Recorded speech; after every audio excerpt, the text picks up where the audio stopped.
махаббат ертегісі. Солай екеуі сөйлесіп отқан кезде Ферман мен Асаф мырза кіріп келеді. Ай, Ферман, сенбісің деп құшақтап алады. Иә, мен танымадым сізді дейді. Сол кезде ай, неткен өсіп кетіпсің, ай, нағыз жігіт болыпсың, машаллах деп құшақтай кетеді. Сол кезде қандай жігіт ей, ол әлде қашан кісі болды ғой, 40-тан асып кетті ғой дейді. Әрі кет, сен де әсірелеме, қаласаң үстіме бір уыс топырақ тастай сал дейді. Сіз кімсіз, танымай тұрмын деп айтады Асаф. Мен Фатма Афет ханымның қонағымын дейді. Сол кезде Асаф Афеттен қонағың қай жақтан деп сұрайды. Урфадан.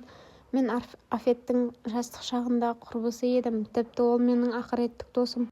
Мені қатты жақсы көреді деп айтады. Ал мына жерде Сара жылап жатыр. Маған сені Жанфезаға жолдас болсын деп алдық деді. Мен оларға әрдайым риза болып жүрдім. Жетімханадан алып шыққандары үшін шын көңіліммен алғыс айттым деп жылап жатады. Жанфезаның ескілерін киесің десе де, ұнатпайтындарын кие саламын деп соған да қонып жүрдім дейді. Мен солай өмір сүрдім деп жылайды. Ал Ферман мен жеңгесі сөйлесіп отырып, Ферман жеңгесіне мен Эфсанияға үйленемін деп айтады. Мен Севданы сүймеймін ғой, білесіз ғой, біз осылай аяқ асты үйлендік деп айтады. Ал Афет ханым Фатманың комнатасына ұйықтап жатыр деп кіріп телефонын алмақшы болғанда Фатма оянып кетеді. Менің телефонымды алып, менен құтылайын деп ойладың ба дейді. Сол кезде Фатма тұрып, сағатына қараса, тым кеш болып кетіпті. Мен тез жиналып дүкен аралауға баруым керек дейді. Қандай дүкен аралау? Ей, мен енді сарайда тұрамын ғой, соған сай сарайлық киім алуым керек дейді. Қазір сен маған ақша бересің, мен барып киім сатып аламын деп айтады. Күршат Сараға келіп, өзімен бірге алып кетпекші болады. Сенің үйің біздің үй деп айтады. Бірақ Сара ешкімді тыңдамай, мен анаммен кетемін, Күршат бей деп айтады. Махир болса документтерді ақтарып жатып, осындай сурет тауып алады. Фатма базар аралап келіп тұр. Енді қашан кетесің дейді Афет ханым. Мен ешқайда кетпеймін дейді. Сол кезде Афет түсіндім, бірақ сен қанша кет десең де мен кетпеймін деп айтады. Мен осындамын. Қарашы, саған қалағаныңша ақша беремін, тек осы үйден жоғалып кет дейді. Асаф мына әйел неге әлі осында жүр деп қайта-қайта сұрап жүр деп айтады.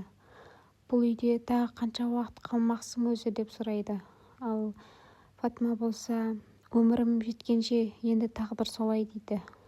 Бұл үйде қала алмайсың, басыма бәле тауып бересің дейді. Сенің басыңда одан да үлкен мәселе бар, сонымен айналыс деп айтады. Мен кетпеймін дейді. Ай, тоқта, сен кімнің үйінде кімді қуып жатырсың өзі дейді.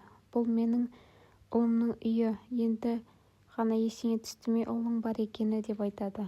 40 жыл бойы қайда жүрдің дейді. Сен Ферманға бір рет болсын көз қиығыңды салмадың, ал ол болса нағыз анаңдай қарап, оны алақанына салып өсірдік, тоқшылықта өсірді деп айтады. Ендеше неге келдің? Мен Ферман, мен сенің анаңмын десем, одан не өзгереді деп айтады. Неге берекені қашырасың? Адам баласы бірде бір баласын ойламай ма өзі дейді. Солай екеуінің сөйлесіп отқан сөздерін Махирдің анасы естіп қояды. Ферман әкесіне Севда жоғалып кетті дейді. Не дегенің? Севда жоғалып кетті дейсің бе? Қалайша әйел адам жоғалады дейді. Қанша күн болды, неге айтпайсың балам дейді. Әке болды, сабыр сақташы, мұнша дүрбелең салатын ештеңе жоқ дейді.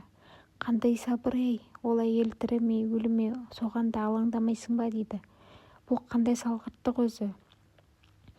Өйткені мен сабырлымын, Севда ешқайда жоғалып кеткен жоқ әке. Мен оған ажырасамын дедім, ол да көзден ғайып болды дейді. Не істейін? Қайда кеткенін, не істеп жүргенін сен де білмейсің ғой дейді. Не, қап, солай болса ғой, сен Севдамен ажыраспақсың ба? Әй, сенің есіңе адастың ба? Әйел жүкті, Севдамен ажырасып не істемексің өзі дейді. Мен Севдадан ажырасып Эфсанияға үйленемін деп айтады. Сен Севдадан ажыраспайсың деп әкесі Ферманның жағасынан алып кетеді. Асаф мырза, бұл қыз қайда өзі деп тұрғанда Афет ханым кешегі істеген ісін есіне алып отыр. Сендер мені жынды қылдыңдар, осы халге сендер түсірдіңдер деген кезде Севданы Афет ханым суға итеріп жіберген болады.